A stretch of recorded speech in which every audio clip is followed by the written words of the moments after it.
Saya percaya semua kita dalam hidup ini pasti punya cita-cita, punya kerinduan, punya suatu eagerness yang kuat sekali bahwa melayani Tuhan itu berkenan kepada Dia, dan orang pun boleh approve, boleh menerima pelayanan kita. Saya percaya begitu.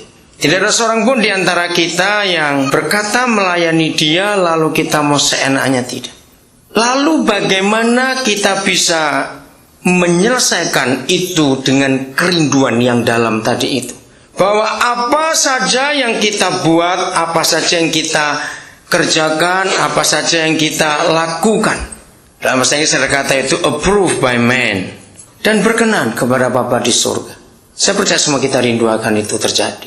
Kalau memang itu kerinduan kita, mari kita belajar supaya apa saja yang Bapa percayakan kepada kita itu bisa kita selesaikan dengan baik. Dan semua kita sebagai anak-anak Bapa di surga pasti rindu pada akhirnya nanti semua kita, waktu kita berhadapan muka dengan raja segala raja itu, maka dia berkata dalam istilah bahasa Melayu yang dipakai dalam bahasa Indonesia, sambaslah engkau hambaku yang setia, masuklah engkau dalam kebahagiaan Tuhanmu.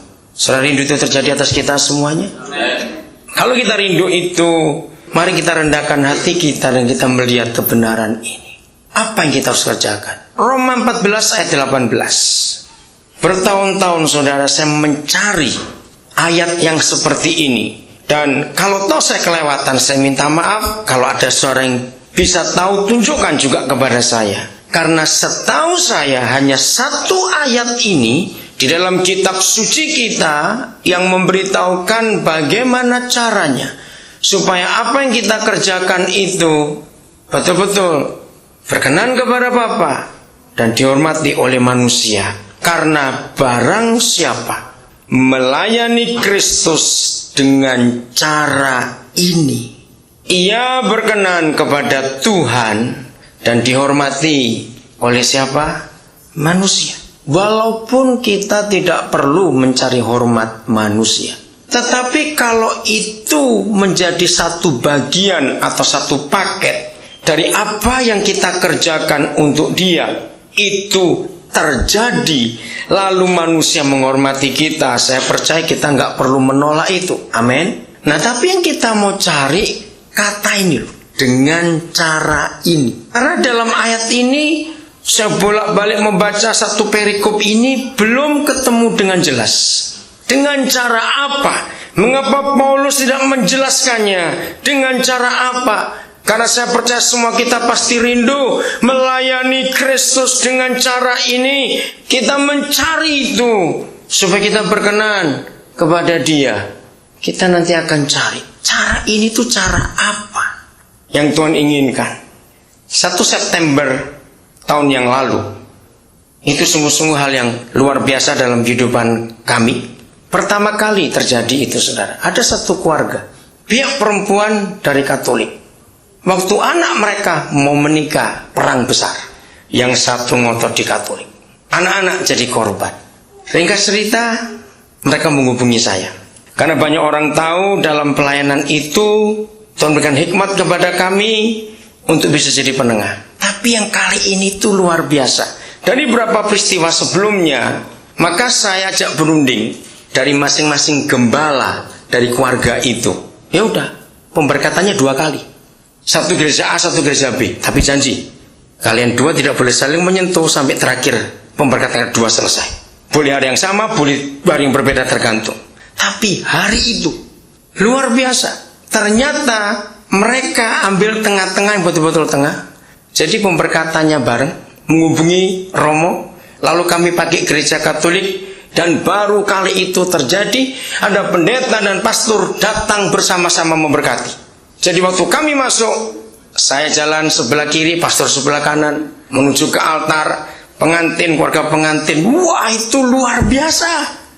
Nah, yang lebih mengagumkan lagi, jadi liturgi sudah diatur, saya bagian apa, pastor bagian apa. Tengah-tengah, jadi sebelum sampai khotbah, pastor bilang gini, udahlah daripada repot-repot, pendeta semua jangan jain, saya nanti terakhir saja. Saya bilang, Romo, Ini sudah disusun. Romonya berhikmat. Ini kan buatan kita sendiri. Kenapa kita mesti bingung kalau kita melanggarnya? Saya bilang enggak, berunding dulu dengan keluarga pengantin. Saudara, akhirnya salah satu harus turun memberitahukan dan kejadiannya luar biasa. Saudara, kalau kita punya cara ini dalam melayani, dan itu sungguh luar biasa. Dan itu pertama kali dalam hidup saya sebagai seorang pendeta, ada di gereja Katolik, di dalam altar kudus itu, dan saya melakukan sakramen pernikahan itu. Dan sungguh jadi kesaksian yang luar biasa. Nah, mari kita cari cara ini tuh cara apa. Saya percaya kita semuanya masih ingat. Mari kita lihat jauh ke depan. Dalam arti ke depan awal dari segala sesuatu. Setelah Papa selesai dengan menciptakan langit bumi dan isi bumi, selesai semua. Saudara, sebelum dia lahirkan Adam dan Hawa, lahirkan kita. Mengapa Papa buat sebuah taman? Waktu itu saya diajak berpikir seperti itu, saya tuh kagum. Taman. Gereja, kalau kita dalam semua pola pelayanan kita, itu menggunakan pola Papa kita, membuat taman itu, pasti akan jadi indah. Kita lari dulu ke perjanjian baru. Mengapa Tuhan Yesus mengajarkan kita berdoa? Datanglah kerajaanmu, jadilah kehendakmu. Yang tepat itu harusnya begini, supaya bumi jadi seperti surga. Bukan jadilah kehendakmu di bumi seperti surga. Bukan. Yang dia rindukan adalah supaya bumi ini jadi seperti surga.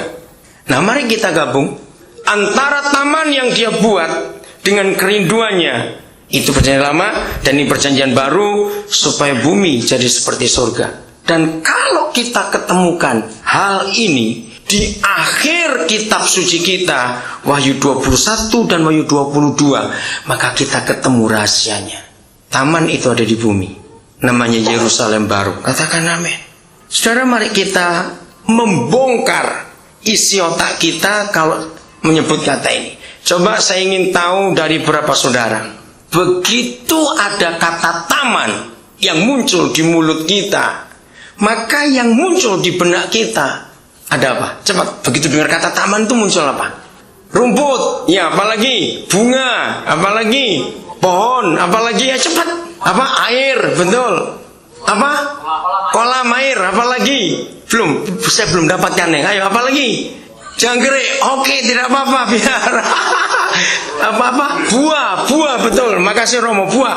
Apalagi? Begitu dengar kata burung sudah tadi. Perpaduan ini yang saya tunggu, harmonis, saudara. Begitu kita mendengar kata taman, perpaduan ini yang indah. Sekalipun banyak pohon yang bagus, bunga yang bagus, tapi kalau ditanamnya acak ngawur saja, itu bukan taman, namanya semak. Walaupun itu bunga dan pohon, betul tidak? Nah, semak yang dibiarkan, ada muncul kata belukar. Ngerti maksud ini? Saudara, sekalipun tidak semua kita pernah ke Eropa, tapi saudara selama tinggal di Amerika pasti tahu. Mengapa satu-satunya negara di dunia ini yang paling banyak taman adalah Eropa? Betul enggak? Negara lain baru meniru berikutnya. Dalam sejarah raja-raja Eropa kita tahu mereka sangat dipengaruhi oleh Alkitab pada awalnya. Ternyata di semua istana mereka harus ada taman. Itu karena mengambil pola Alkitab. Karena itu keindahan ada harmonis. Ada keharmonisan di taman itu. Kalau kita kumpulkan semua yang saudara ungkapkan, burung, kolam, air, jangkrik, bunga, pohon, buah, semuanya itu, pasti akan muncul satu kata, indah. Kok nggak aman sih? Indah, betul nggak? Nah, kalau saudara yang belum pernah ke Eropa, kita sering lihat di film, lihat di kalender juga. Sekalipun lagi winter, taman-taman, istana-istana raja-raja di Eropa itu tetap indah dan harmonis. Walaupun winter loh. Betul tidak? Walaupun tidak pernah tahu langsung, tapi saudara pernah lihat itu. Jadi begitu mendengar kata taman, saudara, yang muncul adalah